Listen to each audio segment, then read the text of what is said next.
Այսօր տարեցների միջազգային օրն է, ինչի կապակցությամբ շնորհավորում եմ մեր սիրելի տատիկներին, պապիկներին եւ տարեց հարգելի քաղաքացիներին եւ հարցը վերաբերում է ուղղակիորեն իրենց բազմաթիվ խնդիրների։ Հիմա հաջորդ տարի ավարտվում է կառավարության հնգամյա ծրագրի ժամկետը, իսկ կառավարության ծրագրի 4/6-րդ բաժնում մինչև 2026 թվականը օրվա կառավարությունը խոստացել էր նվազագույն կենսաթոշակի չափը հասցնել պարենային զամբյուղի արժեքին։ Միջին կենսաթոշակի չափը հասցնել նվազագույն սպառողական զամբյուղի արժեքին։ Նվազագույն աշխատավարձն էլ դարձնել 85,000 դրամ։ Հիմա ներկայացնեմ պաշտոնական վիճակագրությունը փաստերով։ Շուրջ 500,000 կենսաթոշակառուների ամսական կենսաթոշակի միջին չափը 49,000 դրամ է, իսկ մեկ անձի նվազագույն սպառողական զամբյուղի արժեքը 81,681 դրամ։ Նվազագույն կենսաթոշակ ստանում է, այսինքն ծերության եւ հաշմանդամության նպաստ ստանում է շուրջ 100,000 քաղաքացի, այստեղ էլ չափը 36,500 դրամ է, իսկ պարենային զամբյուղի արժեքը 44,152 դրամ։ Այսինքն նվազագույն աշխատավարձն էլ շուրջ 7,000 դրամով պակաս է, քան նվազագույն սպառողական զամբյուղի արժեքը եւ 10,000 դրամով էլ պակաս է, քան ձեր խոստումը։ Այսինքն դուք պետք է մոտավորապես հաջորդ տարվա համար 67%-ով բարձրացնեք միջին թոշակի չափը, որ ձեր խոստումը կատարած լինեք, մոտ 20-21%-ով էլ պետք է բարձրացնեք նվազագույն կենսաթոշակի չափը, որ էլի ձեր խոստումը կատարած լինեք, իսկ մոտ 13%-ով էլ նվազագույն աշխատավարձի չափը, որ էլի ձեր խոստումը կատարած լինեք, իդեպ ձեր խոստումը վերաբերում է Հայաստանի Հանրապետության շուրջ 800,000 քաղաքացիների ամենաընդհանրական հաշվարկներով։ Հիմա հարցս հետևյալն է. դուք արձանագրում եք, որ կառավարությունը ձախողել է իր հնգամյա ծրագրի սոցիալական խոստումները, քանի որ ձեր հաստատած 2026 թվականի պետական բյուջեի նախագծում նման փոփոխություններ ուղղակի նախատեսված չեն։ Հարցին կպատասխանի աշխատանք եւ սոցիալական հարցերի նախարար Արսեն Թորոսյանը։ Շնորհակալություն, հարգելի գործընկերներ, ես էլ եմ միանում շնորհավորանքներին մեր տարեցների օրվա կապակցությամբ եւ պատասխանելով ձեր հարցին, պարոն Ավետիսյան, մենք իհարկե գիտենք մեր կառավարության ծրագիրը եւ հետեւում ենք դրա կատարմանը, բայց միևնույն ժամանակ մենք նորարարական գործիքներ ենք կիրառում կենսաթոշակների բարձրացմանը հասնելու համար եւ այսօր գործող արդեն մի ծրագիր ունենք, որը հետվճարի համակարգն է, որը ոչ միայն թույլ է տալիս մեր կենսաթոշակառուներին եւ ոչ միայն կենսաթոշակառուներին, այլև բոլոր նպաստառուներին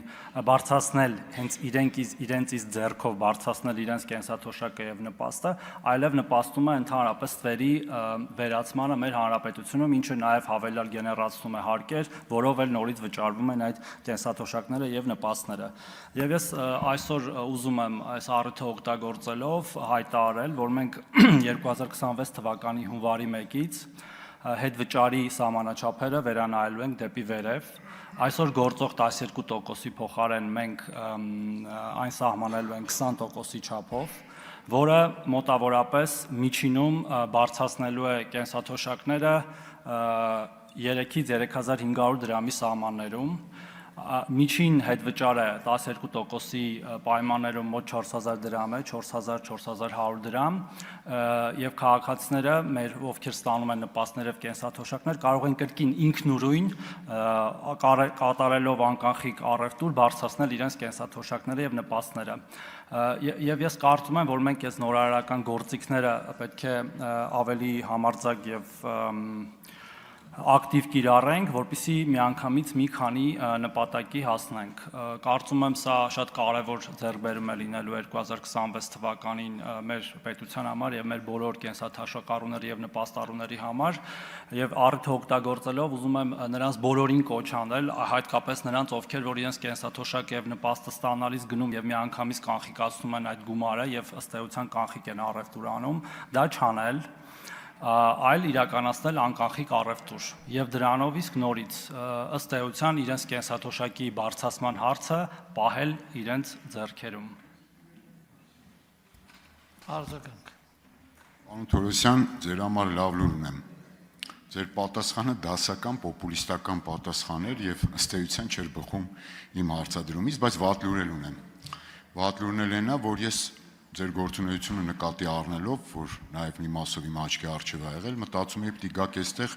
եւ ասեք այդ խոստումը տվել են հները։ Ես ինչ կապ ունեմ դրա հետ, թող գան կատարեն։ Պարզ բան եմ ասում, պարոն Թորոսյան, ասում եմ 49000-ը պետք է դառնա առնվազն մոտ 82000, գներն էլ աճում են, հələ 2026 թվին էլ 82000-ը կարող է դառնալ նվազագույն զամբյուղ, ասենք օրինակ 85000։ Հիմա այդքան պետք է բարձրանա, մի ավել բան էլ ասեմ, որ ձեր մասնագետներին հարցնեք կասեն, 2024 թվականին կենսաթոշակ ստացողների միջին կենսաթոշակի չափն էլ իջել է, որովհետև ստաժը այս նոր եկողների ավելի քիչ է, այսինքն ստեղ էլ մի եւս ճնշում։ Հիմա 32-35 հազար դրամ պիտի բարձրացնեք մեկ տարում, վստահաբար դա հնարավոր չի անել եւ չեք անելու։ Հիմա դուք ասում եք 4000 դրամով հետ վճար։ Ընդհանրապես չխոսեցիք էլ նվազագույն աշխատավարձ ստացող աշխատող աղքատների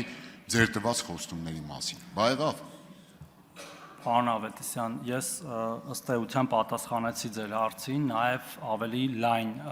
վերցնելով այն, որովհետև այդ կենսաթոշակները գոյանում են նաև մեր վճարած հարկերից եւ մենք նաև պետք է մեր հարկային բազան ավելացնելով մեզ իսկ հնարավորություն տանք ավելի բարձր կենսաթոշակներ վճարել եւ նպաստներ նաև։ Ես ուզում եմ սա հատուկ շեշտել եւ խոսքը միայն կենսաթոշակ առուների մասին չէ։ Ինչ վերաբերում է ստաժով պայմանավորված կենսաթոշակների միջին կենսաթոշակի ցածր լինելուն,